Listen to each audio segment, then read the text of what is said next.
Mokhtar, bonjour, c'est à vous. Bonjour Nour El Houda, très heureux de me retrouver pour la première fois dans cette rubrique consacrée à l'invité de la matinale. Quelques informations pour commencer avant de retrouver notre invité, M. Mustapha Barraf, président du comité olympique algérien. Commencer donc par cette visite à Béjaïa du ministre de l'Énergie qui inspecte aujourd'hui le projet du port pétrolier au chef-lieu de la wilaya de Béjaïa. Il procédera également à la pose de la première pierre d'une station naftale à Amalou dans la daïra de Seddouk. Tizi Ouzou, le ministre du Travail, de l'Emploi et de la Sécurité sociale, procède à la pose de la première pierre du siège de l'ONAF et inaugure une annexe de l'enseigne à Dra al-Mizan et le nouveau siège du FNPOS au chef-lieu de la wilaya. À la fin de sa visite, le ministre présida la cérémonie de clôture de la première édition du Salon national des jeunes investisseurs.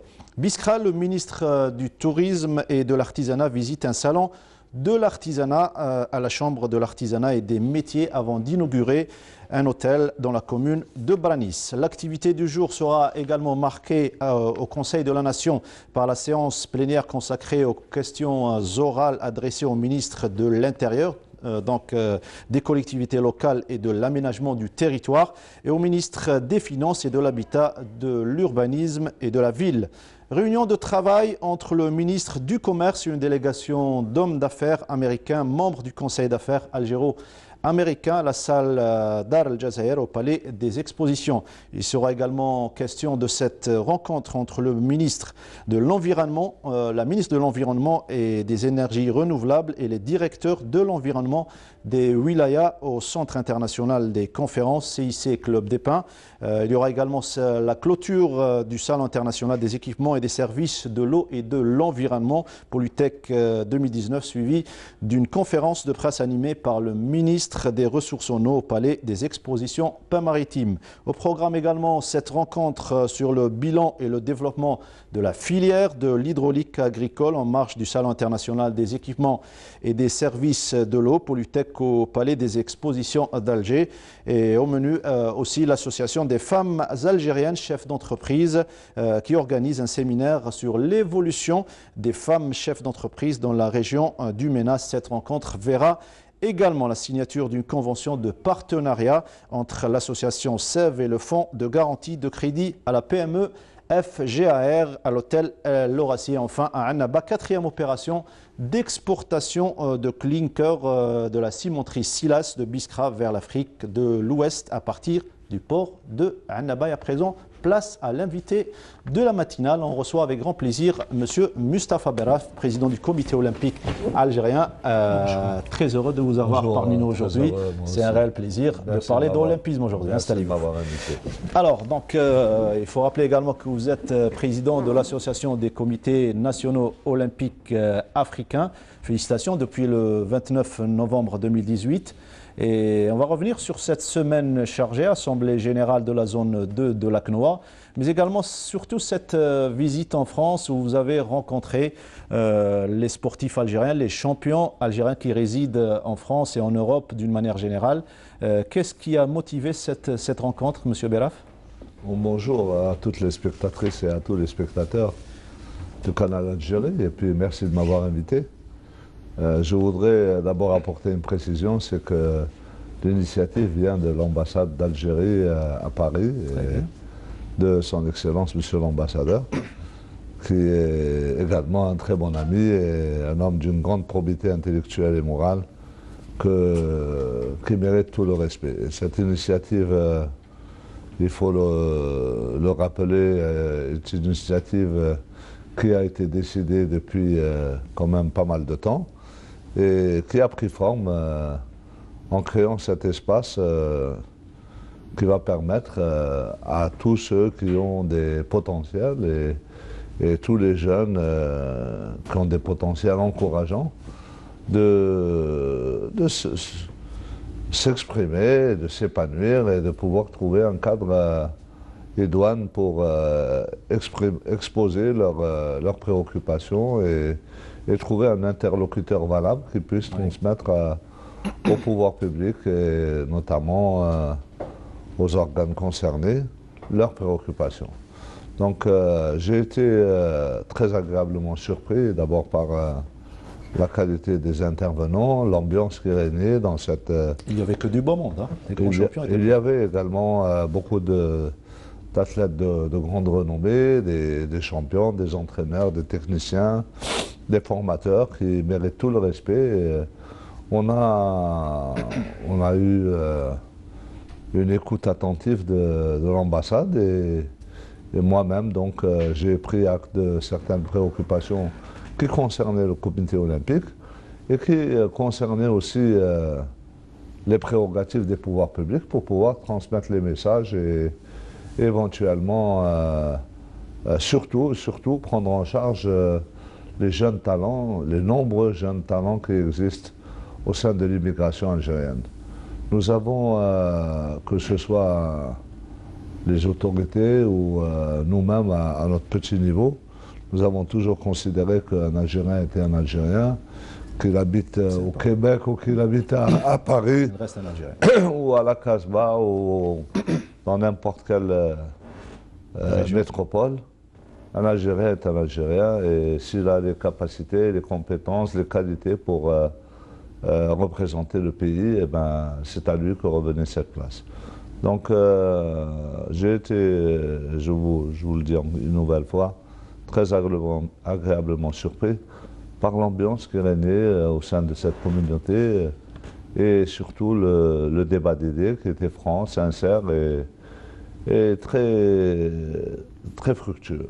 Alors, on va parler de cette double casquette. Vous êtes président du comité olympique algérien, mais aussi depuis le 29 novembre dernier, président de l'association des comités nationaux olympiques africains. C'est une première pour un responsable algérien. On craignait un petit peu la concurrence de la Burundaise, donc Lydia Tsekera. Finalement, ça s'est très bien passé.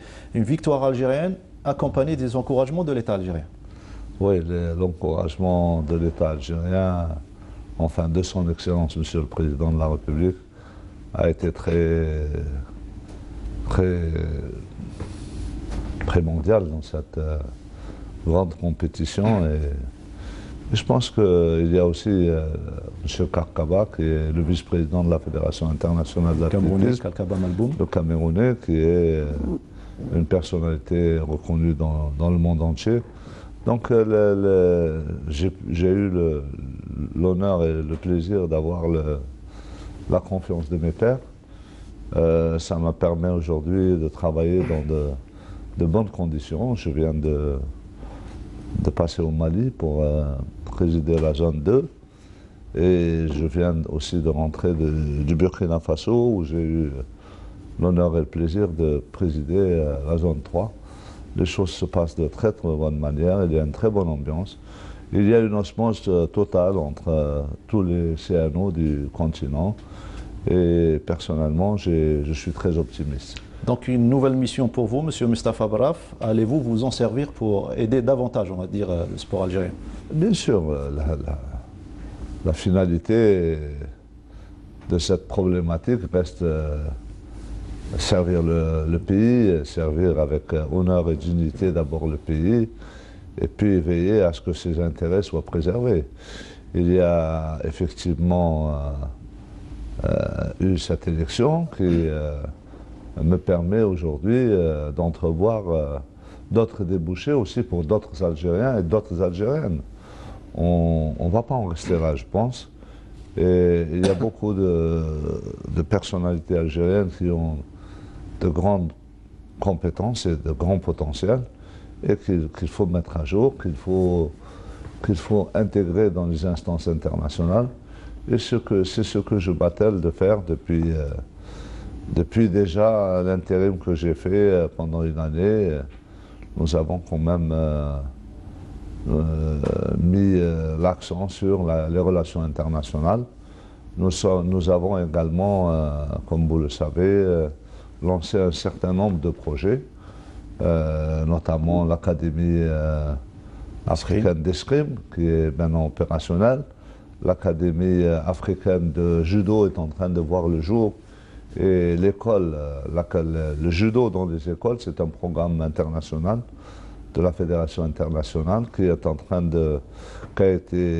en train d'être mis en place. Le lancement a été fait dans la wilaya Tizi Ouzou. La semaine prochaine, on commence aussi par intégrer ça à Alger. Je pense que vous avez pu le constater. Ça se passe très bien. Nous avons un programme avec la coordinatrice qui est Soraya Haddad, notre championne olympique. On a un programme qui va déboucher sur déjà 2500 athlètes dans les écoles de judo. Et ça, je voudrais saluer aussi et remercier Monsieur le ministre de la Jeunesse et des Sports et Madame la ministre de l'Éducation qui a tout de suite montré son intérêt pour ce projet. Donc on aura cette année 2500 athlètes dans les écoles sur 5 wilayas et l'année prochaine on va atteindre les 5000. On a pratiquement 2500 athlètes qui vont rejoindre cette magnifique discipline chaque année et qui sont des enfants qui apprendront à se défendre, qui apprendront aussi la maîtrise de soi, parce que quand on est athlète, c'est les premiers objectifs, oui. Des arts martiaux, normalement, on doit s'en servir pour le self-défense, pour l'éducation, self-défense, et puis aussi pour la maîtrise de son corps et de son âme et de sa conscience. Président, vous venez de parler de Soraya Haddad, l'une des rares athlètes à avoir décroché une médaille, une belle médaille de bronze à Pékin en 2008, durant cette décennie. Justement, quel bilan faites-vous des résultats algériens dans les Jeux Olympiques de 2008 à Rio 2016, en sachant que l'État algérien a déboursé beaucoup d'argent dans le secteur sportif et on a eu 5 médailles, une en or, 3 en argent et une en bronze. Moi, je pense que honnêtement, on aurait pu faire mieux. Cette moisson est intéressante pour le pays, mais qu'on aurait pu faire mieux. Il y a eu beaucoup de dysfonctionnements et on a dilué les responsabilités, parfois, parce que il ne faut pas croire que le comité olympique est responsable des résultats. Le comité olympique est responsable de la participation des athlètes, aux Jeux olympiques et aux Jeux à caractère olympique. Il doit assurer les conditions adéquates pour que les athlètes participent dans les meilleures conditions. La préparation et la participation technique sont de l'apanage des fédérations, il faut le rappeler. Et il faut rappeler aussi que les résultats des athlètes ne sont que le fruit de leur travail et du travail de ceux de leur entourage immédiat, c'est-à-dire les entraîneurs, les techniciens, les staffs, les médecins, la famille, l'entourage. Maintenant, il y a une nouvelle notion qui se développe dans le mouvement olympique, c'est l'entourage, c'est la famille et tous les aspects psychologiques qui s'y lient. Moi, je pense qu'on aurait pu faire mieux. Mais il faut se dire aussi qu'il y a des milliards d'individus qui aimeraient bien avoir une médaille olympique. Il y a beaucoup de gens qui, dans leur pays respectif, vous leur demandez s'ils veulent être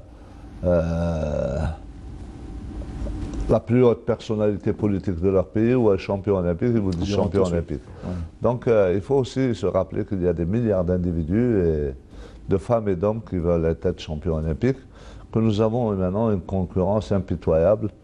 L'arène olympique est devenue, au même titre que dans les temps anciens de nos ancêtres, les arènes des gladiateurs. Donc il faut nécessairement adopter une stratégie, à mon avis, et nous sommes en train d'examiner la question avec Monsieur le ministre de la Jeunesse et des Sports, et mettre en place les jalons pour que les athlètes aient un volume horaire et une méthodologie plus intéressante et plus importante.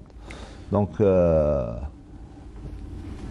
il y a eu cette semaine, la semaine passée, une réunion entre le directeur général des sports du ministère de la Jeunesse et les responsables techniques des fédérations, ainsi que les représentants du comité olympique.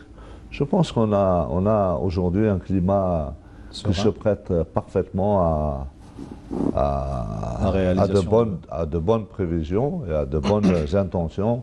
Il y a une sérénité qui est retrouvée, il y a une symbiose entre les pouvoirs publics et le mouvement sportif et olympique. Et comme vous le savez, la charte olympique le préconise, et le bon sens le préconise aussi. Et bien heureusement, aujourd'hui, nous avons une parfaite entente avec, entre tout le monde. Et vous travaillez en parfaite collaboration avec le ministère de la Jeunesse et des Sports, on l'aura compris. Alors, 2019, une année importante pour le sport algérien. Il y aura les Jeux africains, mais surtout, elle interviendra cette année 2019 à une année des Jeux olympiques de Tokyo et à 2 années des Jeux méditerranéens que nous organisons à Oran.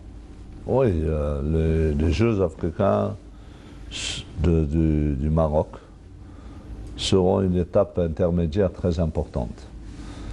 D'abord parce qu'il s'agit maintenant de concrétiser une certaine suprématie en Afrique et montrer des potentiels dont nous disposons. Oui. Et puis se préparer pour l'alternative, comme on dit, ultime, celle des Jeux olympiques. Ensuite, comme vous venez de le dire si bien, il y a cette autre échéance internationale très importante qui a été initiée, il faut le rappeler, par le président de la République. C'est lui qui a décidé que l'Algérie devait organiser les Jeux méditerranéens au même titre qu'elle les a organisés en 1975 à Alger et à Oran. Ça devait se faire à Oran. Les Jeux également arabes devaient se dérouler à Annaba. Bon, il y a eu un différé de l'échéancier, je pense que ça va se faire aussi. Mais sur le chapitre des Jeux méditerranéens, nous sommes très optimistes et nous avons examiné qu'il y a réellement un développement, le développement de la métropole qui est lié aux questions qui se posent dans les grandes métropoles et dans les grandes manifestations sportives. Les grands événements comme ça, Jeux olympiques, Jeux méditerranéens, Jeux championnats du monde de football et différentes compétitions de très haute facture, il y a ce qu'on appelle les mesures d'accompagnement et les grands travaux qui donc entourent la ville et qui restent en héritage. Ça reste en héritage. Vous avez des autoroutes qui se construisent aux Jeux olympiques, des hôtels, des aéroports. Tout ça reste en héritage à la population. Ça, c'est l'héritage commun en matière de grands travaux et en matière de grandes infrastructures. Ensuite, il y a l'héritage humain. Quand il y a une manifestation de ce genre, il y a donc l'encouragement du public local, etc., et national, et les athlètes sont renforcés dans leurs prétentions et dans leur potentiel. Et moi, je pense que c'est très important. Ça sera l'étape qui devrait permettre ensuite d'arriver à 2024 dans de très bonnes conditions. Il y a eu les Jeux africains de la jeunesse qui se sont passés à Alger, et vous avez pu constater les résultats exceptionnels qu'il y a eu. Ensuite, il y a eu, tout de suite après, les Jeux olympiques de Buenos Aires, où on a eu quand même 5 médailles d'argent. Et donc, qui dit argent, dit or, dit pratiquement la médaille. Oui. Et moi, je suis sur ce chapitre très satisfait. J'ai toujours argumenté pour le sport, en faveur du sport algérien, en disant qu'il y a des potentiels. Il y a des jeunes qui ont des conditions et des capacités exceptionnelles. On n'arrive pas, dans certaines sphères, à comprendre comment un jeune encadré, il est au même niveau que les Européens, que les Américains, que tous les athlètes des grands pays développés. Ensuite, à un certain moment, il y a un décollage de ces athlètes vers les hautes sphères olympiques et sportives mondiales. Et nous, il y a une stagnation, il y a un retour en arrière, où il y a carrément un arrêt des activités. Et là, je pense que les dysfonctionnements qui existent doivent être pris en compte et doivent être analysés par des spécialistes. C'est la nature de la prise en charge qui fait la différence? Je pense que c'est important aussi de... Vous savez, aux États-Unis, pour jouer à la NBA, il faut passer par l'université. Il faut être champion universitaire ou avoir vraiment montrer de grandes qualités. Gravir les échelons. Dans le basket universitaire. Et là, on s'achemine vers un dispositif qui devraient permettre aux scolaires d'avoir des temps de sport, des temps dédiés aux loisirs et au sport, qui leur permettent de s'améliorer, de progresser jusqu'à arriver à l'université. Et à l'université, un autre dispositif qui prend en charge ces athlètes de manière particulière. Vous avez des athlètes aux États-Unis, un peu partout dans le monde, dans les grands pays développés, qui font leur licence suivant la conjoncture sportive, non pas suivant un cursus universitaire bien établi, mais suivant un cursus organisé en fonction du programme de l'athlète. Et moi, je pense qu'on doit maintenant synchroniser entre Monsieur le ministre de la Jeunesse et des Sports.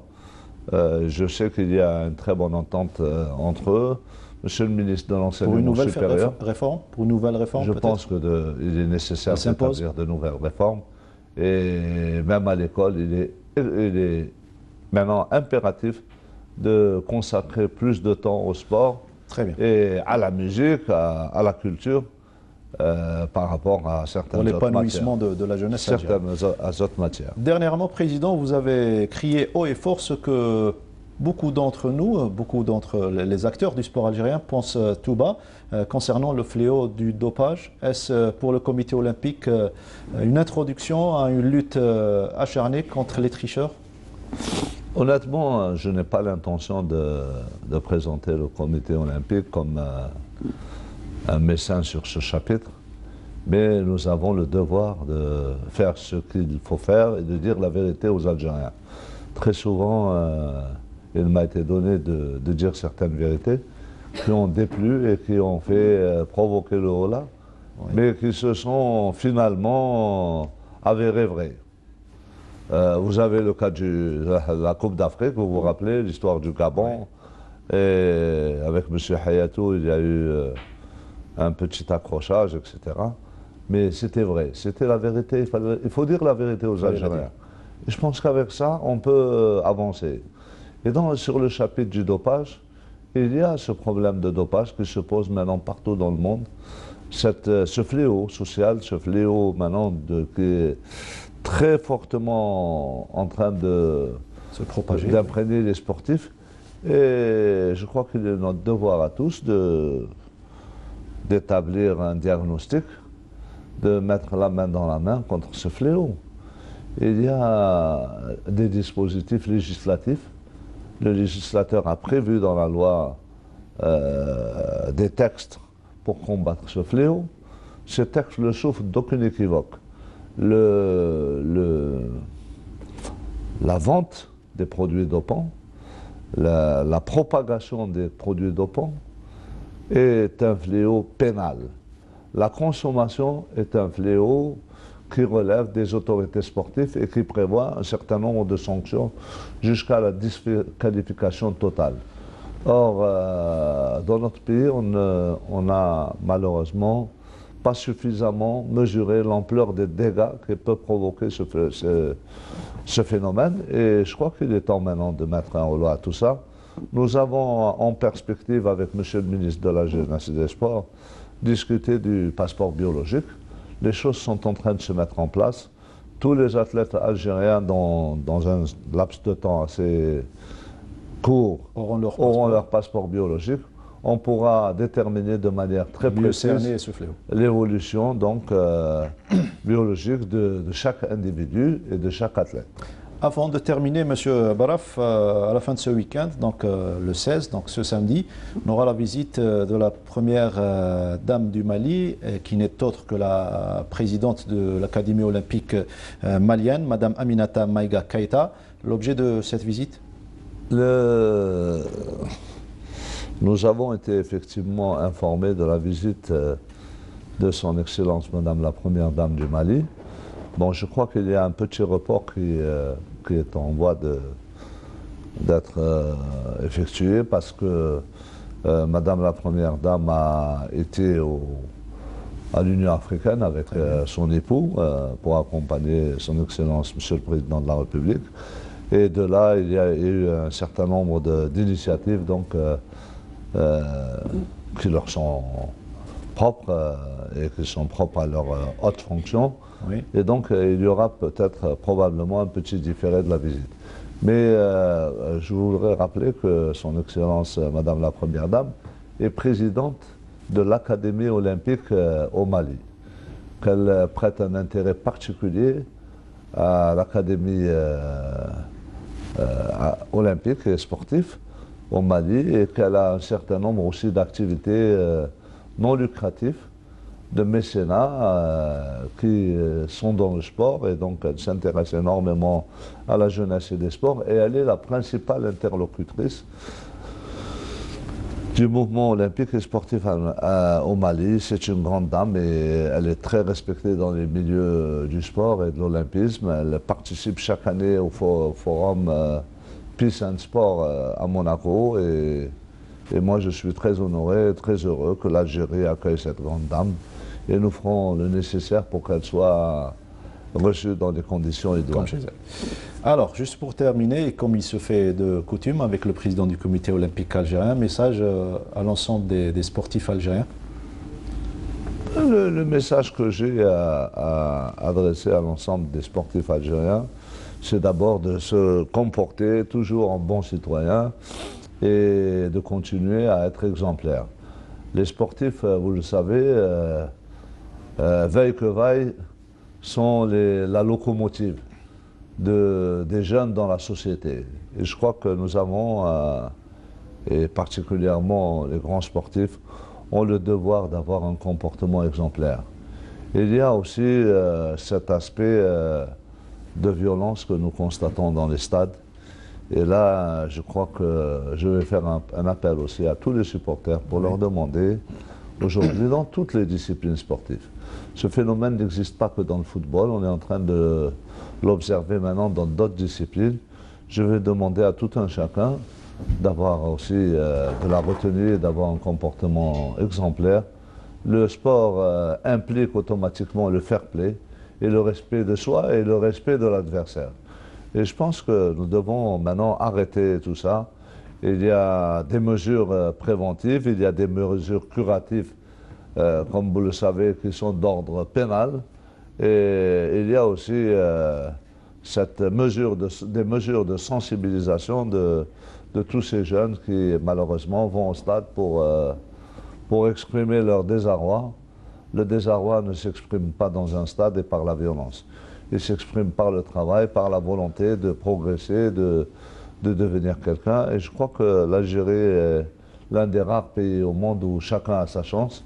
Moi, je suis sorti d'un petit quartier du Champ de Manœuvre, un quartier défavorisé, un quartier populaire, pour devenir président du comité olympique de l'Algérie et devenir président du comité olympique de l'Afrique. C'est par le travail, par la sueur et par la volonté. Et je demande à tous les jeunes de croire en leur chance, de croire en l'avenir, de croire en leur pays et de faire ce qu'il faut pour être de bons citoyens algériens. Eh bien, on se quitte sur ces notes d'optimisme. Merci, M. Baraf, d'avoir été notre invité aujourd'hui. C'est moi, j'ai été très honoré. Dans un autre rendez-vous. Merci, M. Baraf. Merci beaucoup.